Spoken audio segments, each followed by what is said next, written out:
You know that feeling when you open up your web browser and you immediately have just like 50 tabs staring back at Oh, you? yeah. It is the worst. Just a wall of tabs. Right. And it's like each one of those tabs is essentially screaming at you. They're demanding that you learn a new piece of software or read some urgent trend report or Make a split-second decision before you miss out on the next massive digital gold rush. exactly. It is a very specific modern kind of anxiety. It really creates this manufactured state of constant low-grade panic. I mean, we're trying to process an impossible volume of data, right? Yeah, totally impossible. And the underlying message we end up absorbing is just that we are perpetually behind schedule.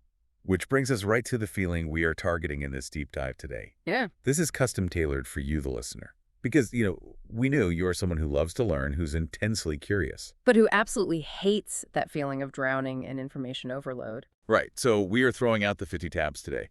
We're focusing our entire lens on just one very specific, very powerful document. And this source is really something else. Yeah, we have this excerpt, and it's simply titled Season5.docus. Just a simple file name, but a lot inside. Exactly. It contains the details of the final episode of the Senior Entrepreneur Hub.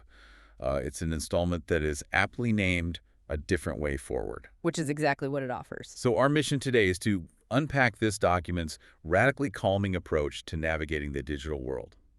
And it's an approach that is specifically aimed at people over 55. Which is a demographic that often gets ignored or preyed upon online. Right, exactly. Yeah. So, okay, let's unpack this because the entire modern internet demands speed, right?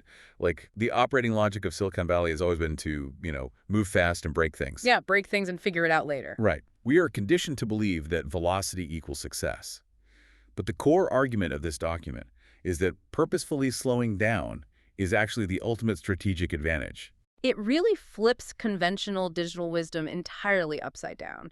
I mean, what we are really analyzing in this text today is a blueprint for digital survival. A blueprint that systematically replaces that low-grade panic with intentional purpose. Exactly. The underlying premise is that you do not have to play the game by the internet's default frantic rules. You can just opt out of the frenzy. Right. And in fact, choosing not to play by those rushed rules is how you actually win. So the source material dives straight into the primary problem causing all this friction, which is that the modern internet functions as this toxic pressure cooker. A pressure cooker of overwhelm and, rushed decision-making. Yeah. It highlights these major themes of caution and identity. The document points out that people over 55 are feeling an immense, almost crushing pressure to rush their decisions online. They feel this constant force telling them to keep up with every single new piece of technology or social platform. Right, like they have to be on TikTok yesterday or they're obsolete.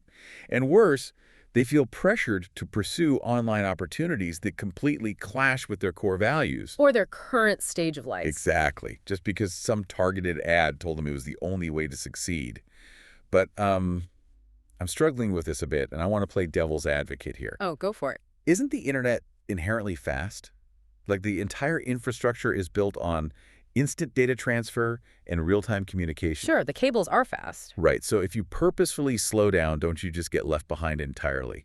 To use an analogy, the modern online hustle feels like being shoved onto a fast-moving treadmill. A treadmill set to sprint. Right, so if all you really want is a purposeful scenic hike, stepping on that treadmill and trying to walk slowly just seems like a recipe for getting violently thrown off the back. Well, the fear of getting thrown off the treadmill is the precise psychological lever that marketers use to drive the frenzy. Oh, wow. Yeah. What's fascinating here is the specific antidote the source prescribes to counter this pressure, because the document doesn't tell people to just, grit their teeth, run faster, or buy better running shoes. What does it tell them to do instead? It explicitly prioritizes a concept it calls emotional safety. Wait, emotional safety? I mean, if I'm being completely honest, that sounds a bit like corporate human resources jargon for take a deep breath. I know it sounds a bit soft at first glance. Yeah. How does a website or an online business strategy actually provide emotional safety? Well, think about it. We usually associate online safety with, two-factor authentication, strong passwords, or avoiding malware. Right, cybersecurity stuff. Exactly. But the source is talking about psychological and emotional security in your decision-making process. It argues for building an online future at a sustainable pace. That's about not letting the internet rush your brain. Right. Stepping off the treadmill, in your analogy, isn't about giving up or becoming obsolete. It is about recognizing that the treadmill is simply the wrong machine for the journey. You're trying to hike on a treadmill. It doesn't work. Exactly. When you are rushing to keep up with a manufactured pace, your decisions are entirely reactive. You're just swatting away notifications. Right. You are letting the platform, the algorithm, or the aggressive marketer dictate your identity and your choices. Oh, I see. So emotional safety, in this context, means creating an environment where you actually have the space to insist on clarity. Yes. By enforcing thoughtful evaluation, you take back your autonomy. You are establishing a boundary. Right, a boundary that says, I will only engage with opportunities that align with who I am and on a timeline that I control. The distinction there is huge. I mean, it's the difference between reacting blindly to a notification and making a deliberate strategic choice. It's proactive versus reactive. Right. And if we follow that logic, the demographic this document targets, people over 55, they actually possess an incredible arsenal of tools once they stop running on that artificial treadmill. Once they start walking on the actual trail. Yeah. The document presents a very strong central thesis regarding this. It states, unequivocally, that age and experience are not disadvantages in the digital space. Not at all. In fact, they become profound strengths, but only when they are combined with patience, practical judgment, and long-term thinking. Which are skills you can't just download. Exactly.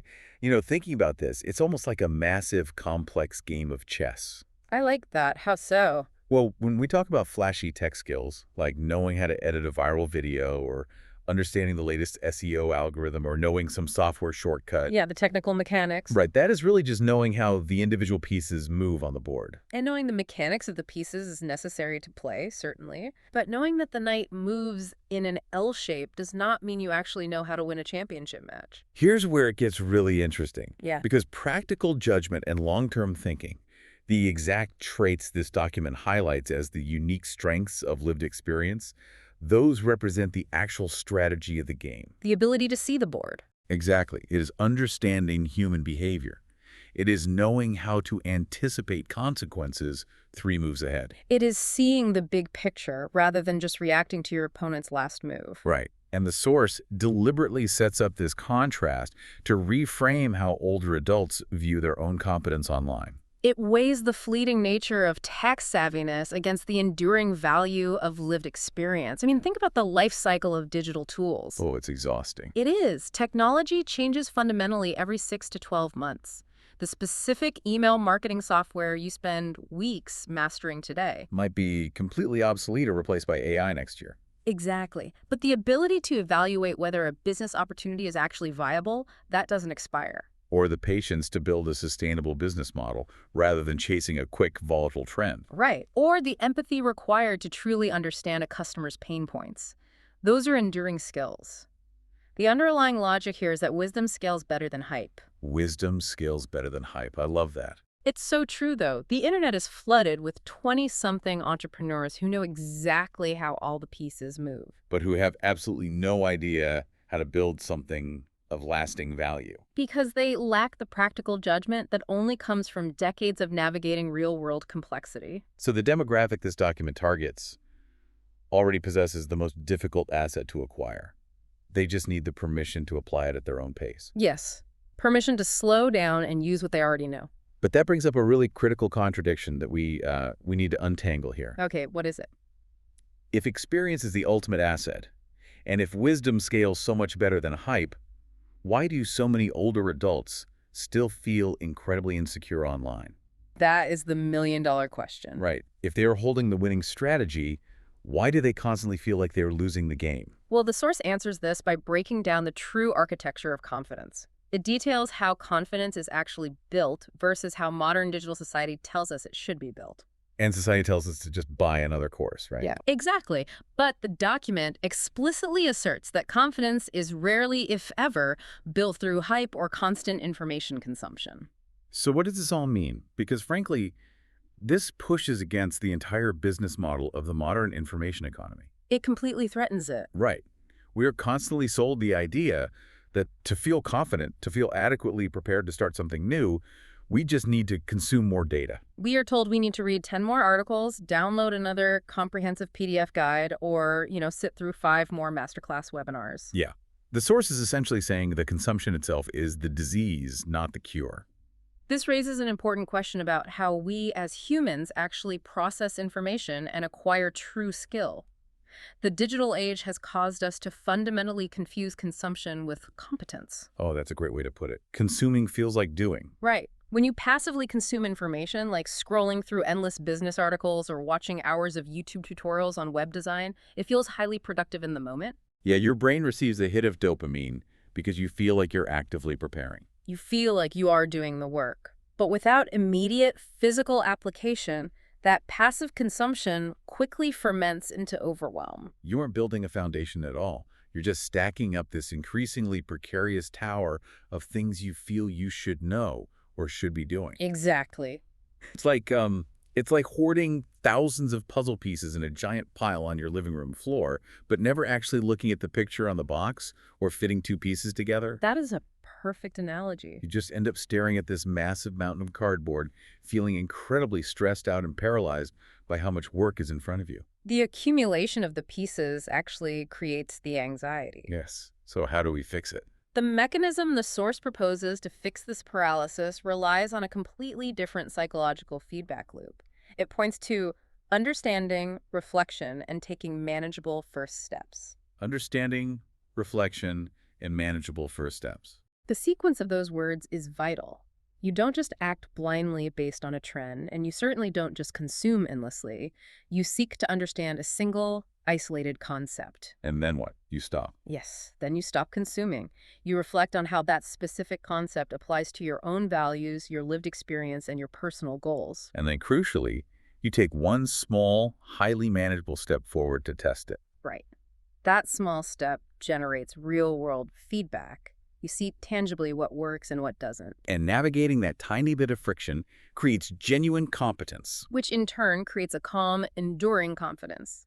You stop relying on external hype or another downloaded guide to make you feel ready. Instead, you start relying on your own proven historical track record of small, successful actions. It completely removes the artificial pressure to know everything before you do anything. That is so freeing. If we follow this logical chain, this mindset of steady, reflective action over frantic consumption, we have to look at the practical application. Where the rubber meets the road. Right. Where does the source actually direct its audience to apply this new philosophy? Because the document doesn't just leave them contemplating their own reflection in a theoretical vacuum. No, it offers a very structured path forward. Yeah. The conclusion of the Senior Entrepreneur Hub document gently encourages its listeners to explore structured learning and ethical online opportunities. But it includes a very heavily emphasized caveat. Right. They should only do this when the individual feels genuinely ready to move forward without any external pressure. That caveat is the foundational cornerstone of their entire philosophy. It serves as an explicit rejection of the manufactured scarcity we see dominating online spaces today. Manufactured scarcity is everywhere. Think about the standard digital marketing playbook. The buy this course now before the countdown timer hits 0 mentality, or the only 3 spots left at this price tactic. Those mechanisms are designed specifically to bypass the logical, reflective brain. They want you panicked, so you just click buy. Exactly. And the document mentions a specific call to action regarding this. Listeners of the final episode are invited to visit seniorentrepreneur.hub.com. But what they find there isn't a high-pressure sales funnel designed to extract their credit card information before they can think clearly. No. The source states the site provides guidance, articles, resources, and carefully considered learning pathways. And these resources are explicitly rooted in a calm, trust-based philosophy. A calm, trust-based philosophy, that is so rare. The words that really jump out to me here from the source are ethical and trust-based, because when we look at the broader internet landscape, particularly how it interacts with older demographics exploring online business, it is frequently a minefield. A complete minefield of get-rich-quick schemes or aggressive fear-based marketing. We are talking about a demographic that is, unfortunately, targeted with surgical precision by bad actors online. Yes. Unethical marketers understand that older adults might be experiencing very real financial anxiety about their retirement savings. Right. And they know this audience might be feeling a bit out of their depth technologically. So these marketers prey directly on those vulnerabilities. They use the exact artificial urgency and forced pacing we've been deconstructing to intentionally bypass the practical judgment and long-term thinking that this demographic naturally possesses. Wow. So if you can make someone panic about their financial future and simultaneously tell them the only solution expires in 10 minutes, You strip away their ability to apply their life experience to the situation. they intentionally try to keep them off balance. Exactly. If the user is disoriented and rushed, they can't see the flaws in the business model being pitched to them. That makes total sense. Yeah. And it's awful. If we connect this to the bigger picture, the holistic vision of this source material becomes incredibly clear and really rather ambitious. How so? The overarching goal of the Senior Entrepreneur Hub, as outlined in this final episode document, extends far beyond simply teaching someone how to set up a WordPress website or run a social media account. It's about more than just the tech. Right. The objective is the construction of an entirely different kind of online ecosystem. It envisions an ecosystem founded purely on clarity, steadiness, and thoughtful action. Operating completely devoid of the fear-based marketing that pollutes so much of the commercial internet. By offering carefully considered learning pathways, the Hub provides the necessary architecture for a user to actually take those manageable first steps we discussed earlier. Right, the steps that actually build confidence. It ensures that the learning process itself builds actual confidence, rather than tearing it down through an avalanche of overwhelming, disorganized content. It is a fundamentally respectful approach to digital education. It respects the user's intelligence, it honors their decades of life experience, and most importantly, it respects their personal timeline. It gives them the steering wheel back. Exactly. So to synthesize all of this for you listening right now, the core takeaways from this deep dive into the Senior Entrepreneur Hub's philosophy are wondrously straightforward, yet they feel completely revolutionary in today's hyper-accelerated digital climate. They really do. First, you do not need to rush. The artificial urgency of the internet is an illusion. It's a mechanism designed entirely to serve the financial interests of the platforms and the marketers, not you. The timer is always fake. Always. Second, your age and your lived experience are your greatest strategic assets. Flashy technical skills can be learned or outsourced, but practical judgment, empathy, and long-term strategic thinking are the real superpowers that allow you to win the game. They are the strategy, not just the pieces. Right. And finally, true, unshakable confidence does not come from consuming more hype, reading more articles, or hoarding more information. Stop hoarding the puzzle pieces. Yes, confidence is built quietly and methodically, through reflection, understanding, and taking small, manageable steps forward at a pace that ensures your own emotional safety. While this specific source material was written explicitly to help people over 55 navigate online entrepreneurship, the underlying principles we've discussed are universally applicable. Oh, totally. For anyone. Regardless of your age, your profession, or your specific digital goals, giving yourself the permission to replace panic with steady, thoughtful action is an essential modern survival skill. Absolutely.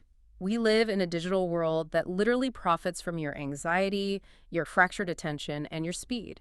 Choosing to move calmly, to reflect before acting, and to act with clear purpose is an act of profound strength. It's a rebellion, really. It is. It is the only reliable way to ensure that the massive tools of the internet are serving your life and your goals rather than your life constantly serving the frantic demands of the internet. It truly outlines a different way forward, a way to reclaim your autonomy in just a very noisy world. It's needed perspective. And that leaves us with something incredibly powerful to consider as we wrap up here today. Yeah. We talked at the very beginning of this deep dive about that visceral feeling of having 50 tabs open, of living with that constant low-grade digital panic dictating your day. The screaming tabs. The screaming tabs.